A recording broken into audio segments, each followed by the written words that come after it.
India में UPI इतना common हो चुका है कि आज चाय वाले से लेकर मोबाइल शॉप तक सब बोलते हैं कि यूपीआई है ना। डिजिटल इंडिया के अंडर यूपीआई ने पेमेंट्स को बिल्कुल इजी बना दिया है।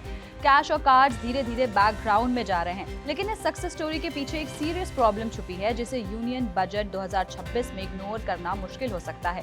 प्रॉब्लम यह है कि यूपीआई चलाना फ्री रखा गया है, मतलब मर्चेंट से कोई फीस नहीं ली जाती। इसका अडॉप्शन तो जबरदस्त हुआ, लेकिन बैंक्स और फिनटेक कंपनीज का खर्चा बढ़ता जा रहा है। एक यूपीआई ट्रांजैक्शन प्रोसेस करने में लगभग ₹2 का कॉस्ट आता है, जो कंपनीज अपनी जेब से भर रही हैं। इसी वजह से यूपीआई मर्चेंट्स का एक्सपेंशन स्लो पड़ रहा है। आज भी सिर्फ 45% मर्चेंट्स ही रेगुलरली यूपीआई यूज करते हैं।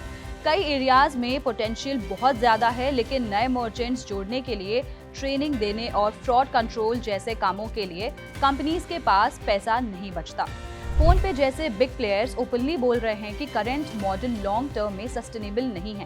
पहले गवर्नमेंट ने इंसेंटिव्स दिए, लेकिन वो भी हर साल कम होते जा रहे हैं। फाइनेंशियल ईयर 24 में सपोर्ट ₹3,900 करोड़ था, जो फाइनेंशियल ईयर 25 में गिरकर ₹1,500 करोड़ हो गया और इस साल सिर्फ ₹427 करोड़ एलोकेट हुआ है। आरबीआई गवर्नर ने भी क्लियरली कहा है कि यूपीआई हमेशा फ्री नहीं रह सकता। किसी ना किसी को इसका कॉस्ट उठाना ही पड़ेगा, वरना सिस्टम टिक नहीं पाएगा। और आयरनी देखिए, यूपीआई का यूज रिकॉर्ड लेवल्स पर है। सिर्फ अक्टूबर में 20 बिलियन से ज्यादा ट्रांजैक्शंस हुई, वैल्यू लगभग ₹27 लाख करोड़। यूपीआई आज इंडिया का 85% डिजिटल पेमेंट्स हैंडल करता है। फिर भी सिस्टम को चलाने के लिए पैसा कम पड़ रहा है। आपको बता दें, इंडस्ट्री का सजेशन सिंपल है, स्मॉल मर्चेंट्स के लिए यूपीआई फ्री रहे, बड़े मर्चेंट्स पर थोड़ा सा कंट्रोल चार्ज अलाउ हो।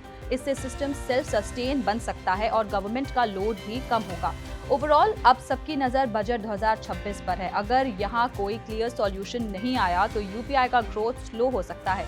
कस्टमर के लिए क्यूआर कोड कन्वीनियंस का सिंबल है, लेकिन सिस्टम के लिए ये अब सर्वाइवल का सवाल बन चुका है। ऐसी और जानकारी के लिए पैसा लाइव को सब्सक्राइब करें और हमें अपनी राय कमेंट बॉक्स में जरूर बताएं।